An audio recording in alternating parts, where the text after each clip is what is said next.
Hello प्यारे दोस्तों स्वागत है आपका हमारे मंजीत एडवांस क्लासेस के यूट्यूब प्लेटफॉर्म पर। मैं मंजीत हाजिर हूं आपके इस नई इन्फॉर्मेशन के साथ। प्यारे दोस्तों, आप थंबनेल से समझ गए होंगे कि मैं आज इलाहाबाद हाई कोर्ट 2024 के एग्ज़ाम के बारे में बात करने वाला हूं। क्यों करने वाला हूं? क्योंकि एक नोटिस जारी हुआ है और उसमें बच्चों में हड़कंप मच चुका है। बहुत से मैसेज और बहुत से फ़ोन मेरे पास आ चुके हैं, क्या सर ये ऑफिशियल नोटिस है? और उस नोटिस में जो बताया गया है वो ये बताया गया है कि जो आपका एग्ज़ाम होना है वो प्यारे भाई, जो आपका एग्जाम होना है वो 16 नवंबर को ड्राइवर का एग्जाम होना है, 17 नवंबर को स्टेनो का एग्जाम होना है और 23 नवंबर को ग्रुप सी मतलब जिसको आप क्लर्क बोलते हैं उसका एग्जाम होना है और 24 नवंबर को ग्रुप डी का एग्जाम होना है। आप सबको पता है कि इलाहाबाद हाई कोर्ट इस बार दोस्तों ड्राइवर, स्टेनो, ग्रुप सी और ग्रुप डी की वैकेंसी लेके आ रखा है और जिसके लास्ट फॉर्म भी हो चुकी है। आपने सबने फॉर्म भर दिए होंगे, है ना? तो अगर आपने फॉर्म भर दिए तो आप तैयारी में भी लगे हुए हैं और कहीं ना कहीं आप ये भी जानते हैं कि यार ये जो हाई कोर्ट है ये बहुत जल्दी एग्जाम कराता है और इसमें एक नोटिस निकल के आ जाना और फिर हड़कंप समझ जाना कि यार ये तो सही डेट है और हमें तैयारी कर लेनी चाहिए, हमारे पास दिन ही कितने बचे हैं, है ना, ये सब होना। तो मैं आपको पहले तो ये बता दूं भाई, ये ऑफिशियल नहीं है, ये एकदम फेक नोटिस चल रहा है। अभी तक आयोग का कोई ऐसा नोटिस नहीं आया है जिसकी वजह से कि भाई साहब इस तारीख को एग्जाम आपका होना चाहिए। तो ये बिल्कुल बेचिंत हो जाओ आप।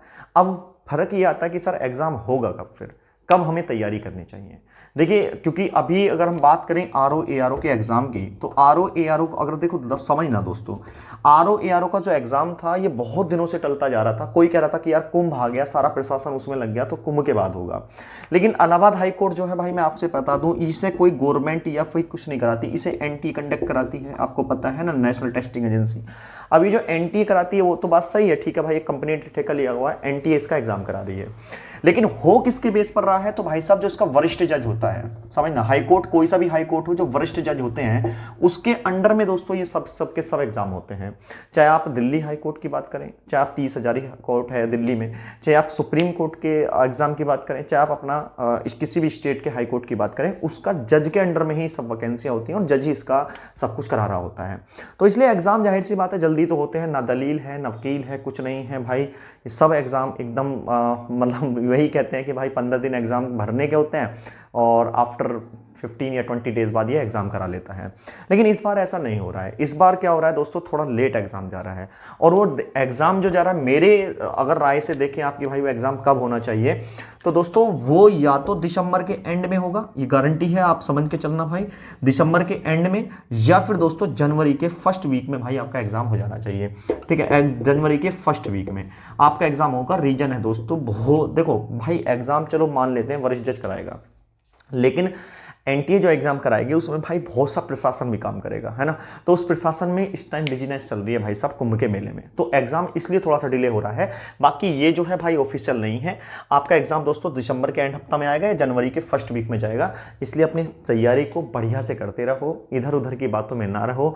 और थोड़ा सा भाई साहब देखो, मैं आपसे फिर से रिक्वेस्ट कर रहा हूँ, जितने ये विलेजर्स से बच्चे डिपेंड कर रहे हैं या फिर ठाकुर द्वारा में बच्चे पढ़ रहे हैं या फिर मुरादाबाद में भी अगर बच्चे पढ़ रहे हैं, तो भाई आप लोगों से रिक्वेस्ट है कि प्रीवियस ईयर जरूर देखें। और प्रीवियस ईयर जब आप देखोगे तो आपको पता लगेगा कि एग्जाम में किस तरह के क्वेश्चन आते हैं, कैसे क्वेश्चंस बनते हैं। उसके बाद अपनी तैयारी को दोस्तों चार चांद लगाइएगा। जैसे मैं देख रहा हूं कि बच्चे ज़्यादातर अर्थमेटिक पर फोकस कर रहे हैं। दोस्तों अगर आप स्टेनो और क्लर्क का एग्जाम देने जा रहे हैं तो मैं मानना चाहूँगा आपसे कि प्यारे भाई आप अलजेब्रा को भी थोड़ा सा पढ़ के जाएँ, ठीक है ना। आप अलजेब्रा भी पढ़िएगा, आप दोस्तों टिग्नोमेट्री भी पढ़िएगा, आप ज्योमेट्री भी पढ़िएगा, आप मेंसुरेशन भी पढ़िएगा, आप दोस्तों स्टैटिक्स भी पढ़िएगा, आप मेरे भाई कोऑर्डिनेट भी पढ़िएगा, आप परमुटेशन कॉम्बिनेशन और प्रोबेबिलिटी भी पढ़िएगा, प्रायिकता भी को भी डिस्कस करिएगा, तो और डीआई के क्वेश्चन को भी डिस्कस करिएगा। अर्थमेटिक भाई दुनिया पढ़ रही है, थोड़ा सा एडवांस मैथ्स को भी फोकस कर लो मेरे दोस्त, मेरी बात मान लीजिएगा, है ना। क्योंकि प्रीवियस ईयर में बहुत ज़्यादा क्वेश्चन की प्रायिकता रही है कि भाई उसमें प्रायिकता से क्वेश्चन बहुत ज़्यादा बने हैं, मेंसुरेशन से क्वेश्चन बने हैं, है ना, ज्योमेट्री से क्वेश्चन बने हैं, अलजेब्रा से क्वेश्चन बने हैं। तो इसलिए आप इन सब बातों को भी भाई ध्यान में रख के अपनी तैयारी को करिएगा। अभी बहुत समय है और इस एग्ज़ाम को निकालने के लिए आराम से आप निकाल सकते हैं, चाहे आप ड्राइवर भरे हो, चाहे आप स्टेनो भरे हो, चाहे आप ग्रुप सी भरे हो, चाहे आप ग्रुप डी भरे हो, तो आराम से आप फिल कर सकते हैं और अच्छे से भाई तैयारी करिएगा। बस इतना है कि भाई प्रीवियस ईयर जरूर देखते रहो, ठीक है ना, प्रीवियस ईयर जरूर देखिएगा, तब जाके आप काम करिएगा। ठीक, चलिए दोस्तों, तो आज की जानकारी यहीं तक रखते हैं। तो एग्जाम की डेट आपको पता लग गई होगी भाई, मेरे रिगार्डिंग में बता रहा हूँ, अगर आप थोड़ा सा विश्वास मेरे पे करते हैं तो भाई दिसंबर एंड में या फिर जनवरी के फर्स्ट वीक में भाई आपका एग्जाम हो जाना है, ठीक है। तो इसलिए अच्छे से तैयारी करिएगा। धन्यवाद दोस्तों, और अगर वीडियो अच्छी लगी है तो चैनल को सब्सक्राइब कर सकते हैं, वीडियो लाइक कर सकते हैं, अपने दोस्तों में शेयर कर सकते हैं। जय हिंद प्यारे दोस्तों।